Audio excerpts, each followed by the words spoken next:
What's up guys, my name is Jack Griffin and I'm going to show you how to put a BMX gyro on your dirt jumper or slopestyle bike.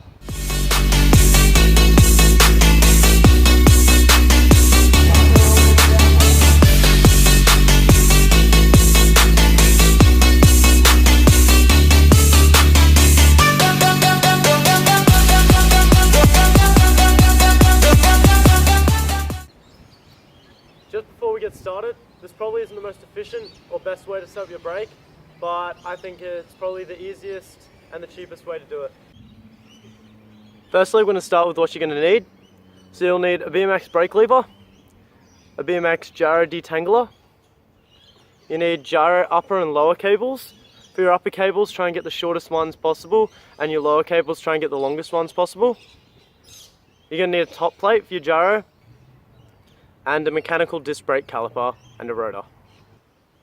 We'll start with the hardest part, and that's drilling the holes in the frame for your gyro tabs. Now for this you're going to need a drill bit, a 3.3mm drill bit, and a M4 by 0.7 tap, so you can tap the thread. I'm not going to go into the specifics on how you drill the holes, but there's plenty of YouTube videos online for doing that because it's the same as doing it on a BMX bike. I accidentally deleted the first clip, but because the size of the head tube on a mountain bike is larger than a BMX, you generally have to flip the detangler so the wider side is facing down and the narrower side is facing up. This may not be the same for all frames, but with frames with thicker head tubes like the P3s or tickets, this is what you'll have to do. The next thing you'll notice is now you flip the detangler, the holes in your top plate won't line up with your detangler anymore. So to fix this, you can either go get a custom top plate machined, you can drill more gyro tabs into your stem, or you can just drill new holes into your top plate on either side. Just next to it, you just got to make sure that they're directly opposite, not off, or else they won't match up. I can't exactly remember, but to drill these holes, I think I used a 4mm drill bit with a 5mm metric tap. Next thing to do is set up your lever. So I went with the shadow lever in the short version, so it's super short, super out of the way, and when you're taking your hands off you never grab it.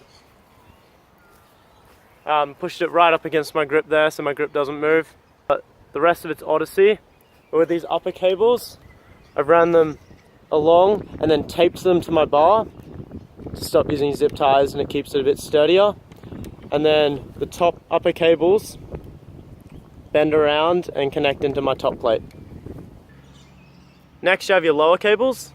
So I've got Odyssey lower cables again, and they run up my top tube and then curve around and join into the gyro tabs here.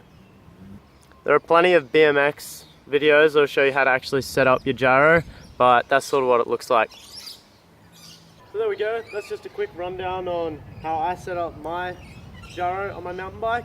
I've seen a lot of the pros doing it similar ways to this, with similar components, but there's heaps of other ways you can do it. Now enjoy as many bar spins or tail whips as you want without worrying about your cables getting caught.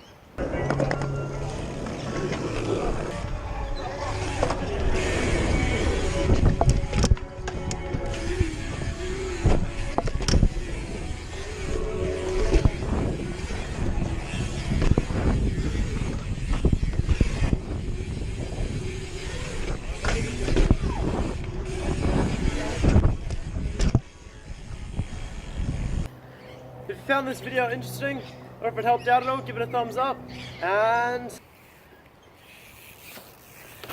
subscribe to the channel if you want to see more.